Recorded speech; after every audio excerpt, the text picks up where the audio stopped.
Assalamualaikum warahmatullahi wabarakatuh. Pada kesempatan kali ini saya akan membacakan pertanyaan kasus 1.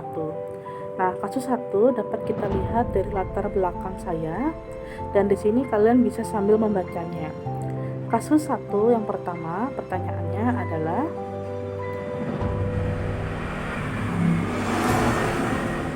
dalam kasus di atas, langkah-langkah restitusi apa saja yang sudah dijalankan oleh Ibu Santi?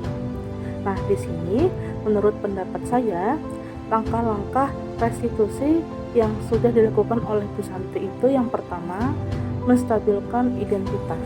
Nah, contohnya itu seperti menanyakan kepada Pipi dan Natali tentang tindakan mereka terhadap Ibu Eni, dan menanyakan apakah mereka bersedia memperbaiki masalah yang ada.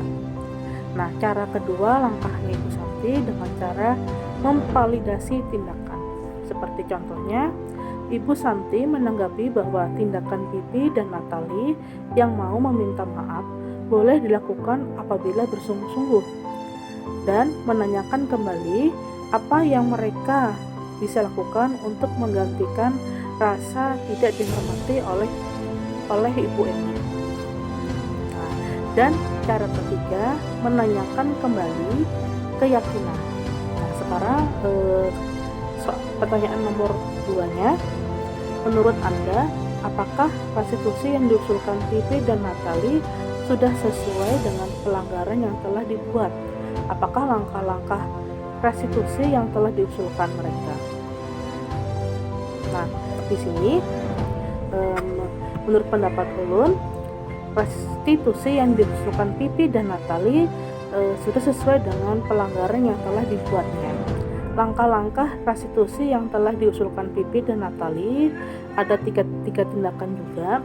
Yang pertama, menstabilkan identitas juga dengan cara mengakui kesalahan dan meminta maaf. Nah, cara kedua dengan cara validasi tindakan, seperti mengakui bahwa perilaku mereka tidak sesuai dengan keyakinan kelas. Dan yang ketiga dengan cara menanyakan keyakinan. Nah, seperti contohnya ini yang dilakukan Pipi dan Natali, mereka mengadakan diskusi kelompok dengan teman-teman sekelasnya dan mengirim email kepada Ibu Eni tentang gagasan mereka dalam diskusi. Nah, di sini selanjutnya pertanyaan soal nomor 3.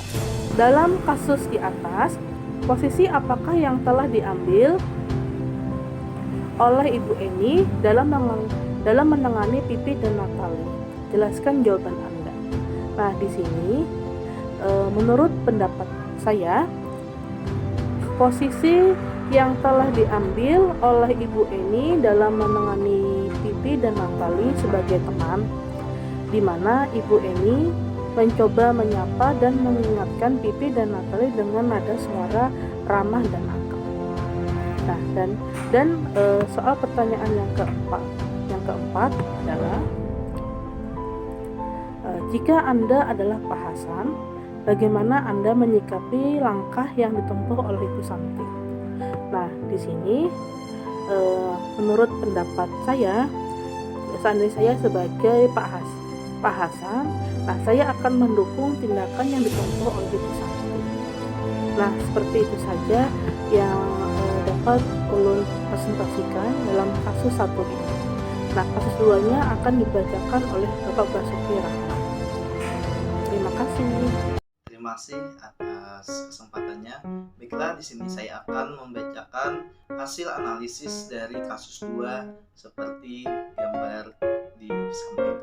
Kasus tersebut adalah cerita mengenai Bapak Lukman yang menghukum Sabrina karena dia terlambat datang ke sekolah. Nah, untuk pertanyaan pertama, dalam kasus di atas, sikap posisi apakah yang diambil oleh Pak Lukman? Jelaskan apa indikatornya. Nah, menurut kelompok kami, sikap yang diambil Pak Lukman adalah sebagai penghukum. Nah, Pak Lukman tetap bersikeras pada peraturan yang berlaku. Indikatornya ada di situ disebutkan. Kata Pak Lukman, iya, kamu sudah melanggar peraturan sekolah. Kamu salah, sudah terlambat, salah pula warna sepatunya. Segera buka sepatumu kalau tidak bisa mengenakan warna sepatu sesuai peraturan. Indikator yang kedua adalah tidak, kamu telah melanggar peraturan sekolah. Kalau tidak sanggup kalau tidak sanggup ambil sepatu di rumah atau diantarkan sepatu ke sekolah, ya sudah, kamu lepas sepatu seharian di sekolah. Copot sepatumu, belajar tanpa sepatu. Itu pertanyaan yang pertama. Pertanyaan yang nomor 2. Bila Bapak Lukman mengambil posisi sebagai seorang manajer, apa yang akan dikatakannya? Pertanyaan-pertanyaan seperti apakah yang akan diajukan ke Sabrina? Jelaskan. Jadi di sini kami sepakat. Pertanyaan yang pertama, Sabrina, apa alasan kamu datang terlambat ke sekolah? Dan kenapa sepatumu tidak berwarna hitam? Coba jelaskan ke Bapak. Pertanyaan kedua yang kemungkinan yang terjadi adalah, kamu masih ingat dengan keyakinan kelas kita? Kira-kira apa keyakinan kelas yang belum kamu terapkan, Sabrina? Untuk pertanyaan yang ketiga, kira-kira apa yang kamu bisa lakukan agar kamu bisa menerapkan apa yang sudah kamu yakini? Nah, selanjutnya, untuk pertanyaan selanjutnya, kira-kira bila saya menjadi kepala sekolahnya Sabrina dan Pak Lukman, nilai kebajikan apa yang dituju oleh peraturan sekolah sepatu harus berwarna hitam?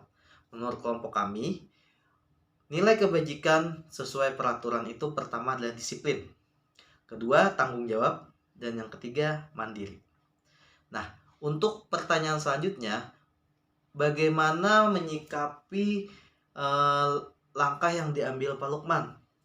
Kalau saya sebagai kepala sekolah atau kami kelompok A2 sebagai kepala sekolah, itu pertama mengajak Pak Lukman dulu untuk berdiskusi kecil. Nah, apa yang dilakukan oleh Pak Lukman kurang tepat. Sebab yang Pak Lukman lakukan itu adalah hukuman. Ya, itu sebenarnya jangan dilakukan kepada Sabrina, karena itu bisa merusak mentalnya.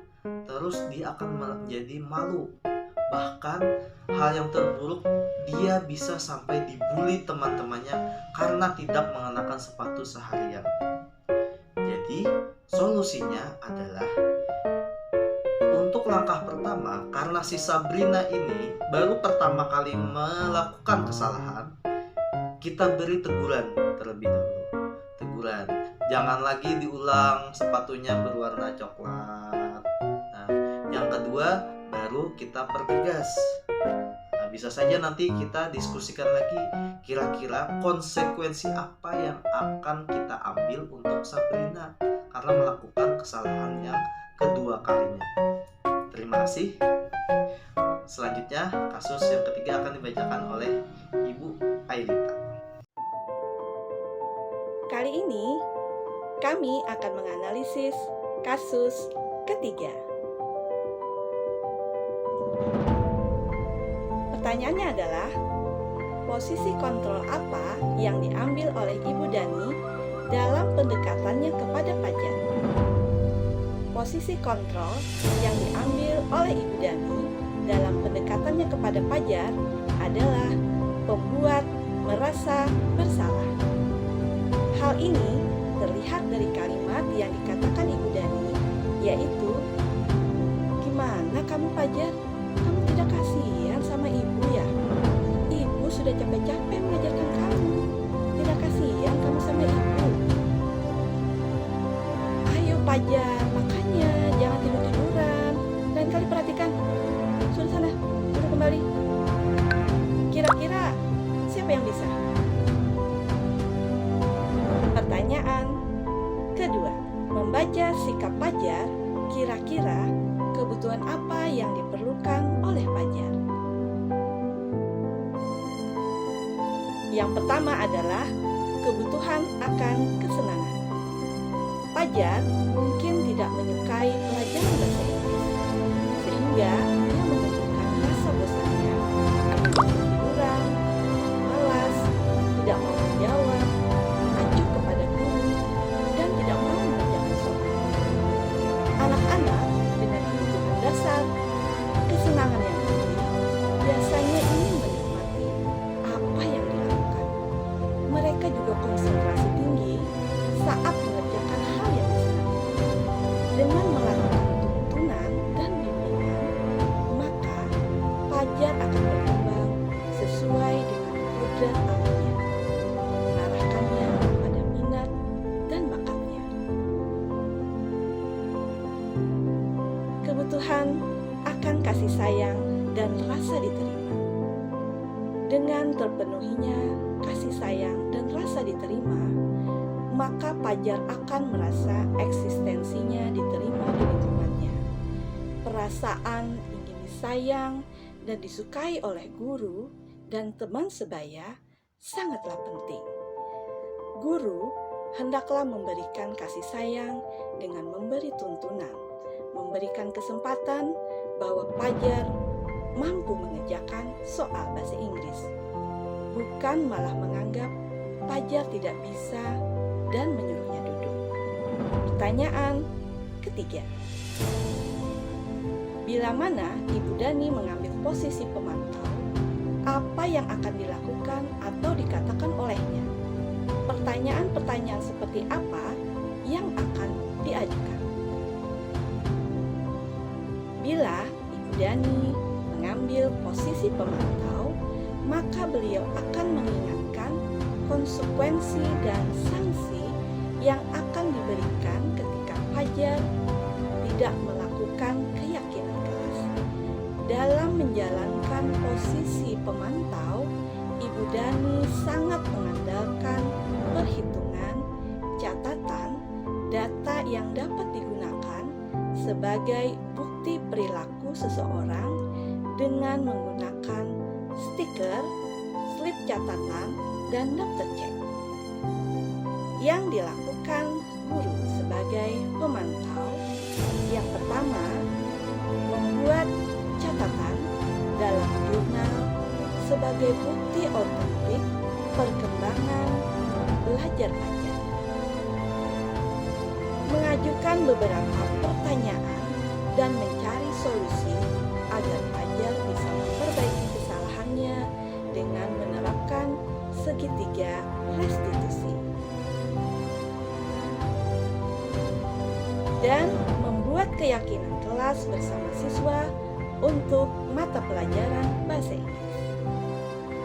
Pertanyaan yang diajukan oleh Ibu Dani yaitu, Fajar, apa yang sebaiknya kamu lakukan saat belajar di kelas? Ibu tidak akan menyalahkan kamu. Mengantuk adalah hal yang manusiawi. Tapi bukan berarti setiap pelajaran bahasa Inggris kamu selalu tertidur, bukan?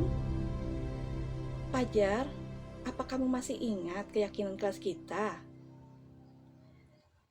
Apa konsekuensi dan tindakan yang kamu lakukan?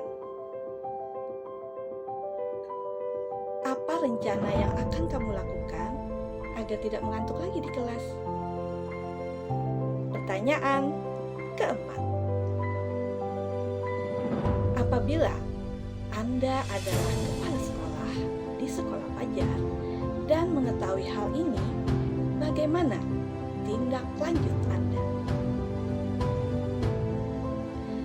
Pertama adalah meminta wali kelas atau guru BK untuk melakukan pertemuan dan komunikasi dengan Fajar untuk menggali latar belakang permasalahan, menemukan kebutuhan yang belum terpenuhi, dan mencari solusi bersama dengan menerapkan segitiga restitusi.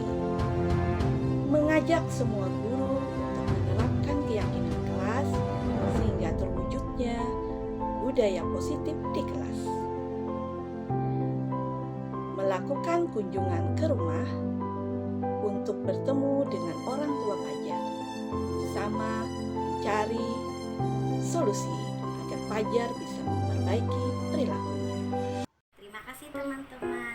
Saya akan menganalisis kasus 4 yang ada di sini. Posisi kontrol yang telah dipraktikkan oleh Kepala Sekolah Ibu Suti, di mana posisi kontrol Ibu Suti adalah sebagai manajer. Terlihat dari Ibu Suti menanyakan tentang keyakinan sekolah yang disepakati. Kemudian meminta Dino memperbaiki kesalahan yang telah dilakukan terhadap Anto. Di samping itu, Ibu Suti mengajak untuk menganalisis kebutuhan Anto, yaitu menjahit 3 kancing kemeja yang lepas. Dari kebutuhan itu, Ibu Suti memberikan tanggung jawab memperbaiki kesalahannya, sekaligus memberikan pengalaman belajar baru pada Dino untuk belajar menjahit dan memperbaiki kemeja Anto. Ibu Suti juga membuat hubungan mereka menjadi harmonis dari sebelumnya. Hal-hal apa saja yang dilakukan sehingga saya berkesimpulan demikian. Saya akan memvalidasi tindakan Ibu Suti sebagai kepala sekolah berupaya menenangkan keduanya, terutama Dino. Dino, sepertinya kamu saat ini sedang marah sekali. Menanyakan keyakinan, Ibu Suti melanjutkan bertanya tentang keyakinan sekolah yang disepakati, serta apakah Dino bersedia memperbaiki kesalahan yang telah dilakukan terhadap Anto. Dino pun akhirnya perlahan mengangguk. Kemudian Ibu Suti balik bertanya kepada Anto, hal apa yang bisa dilakukan Dino untuk memperbaiki masalah. Anto pun menjawab, saya perlu kancing yang diperbaiki itu. Dalam kasus tersebut, bagaimana Dino dikuatkan, bagaimana Anto dikuatkan oleh Ibu Suti. Dalam penyelesaian kasus di atas, yang dikuatkan adalah Dino. Dino dikuatkan pada keyakinan sekolah yang telah disepakati, yaitu saling menghormati. Karakter Dino dikuatkan setelah dia memberikan tanggung jawab memperbaiki kesalahannya. Yang mengaitkan keyakinan yang telah tinggi adalah Ibu Suti. Ibu Suti mengaitkan keyakinan Dino kepada keyakinan yang telah tinggi, yaitu adalah bertanggung jawab. Yang dipuaskan adalah Dino dan Anto. Anto dan Dino pun puas karena diperlakukan dengan nyaman, tidak dipojokkan. Keyakinannya dikuatkan dan memperoleh pengalaman belajar menjahit. Anto puas karena kebutuhannya terpenuhi. Hal ini terlihat dari kedua anak tersebut. Pada jam pulang sekolah, mereka sudah bercengkrama dan bersenda gurau kembali. Nah, kira-kira nilai kebajikan atau keyakinan sekolah apa yang ditunjukkan dalam kasus yang 4 ini? Nah, yang pertama, kita saling menghormati sesama teman satu tim basket. Seharusnya saling menghormati agar terciptanya suasana yang aman dan nyaman. 2. Tenggang rasa. Di dalam satu tim atau pertemanan seharusnya mencerminkan rasa menghargai, rasa menghormati dengan orang lain. Bisa dilakukan dengan menjaga ucapan, perbuatan, serta tingkah laku. Yang ketiga, tanggung jawab. Dino memperbaiki kancing baju Anto dan mencerminkan sikap tanggung jawab atas perbuatan.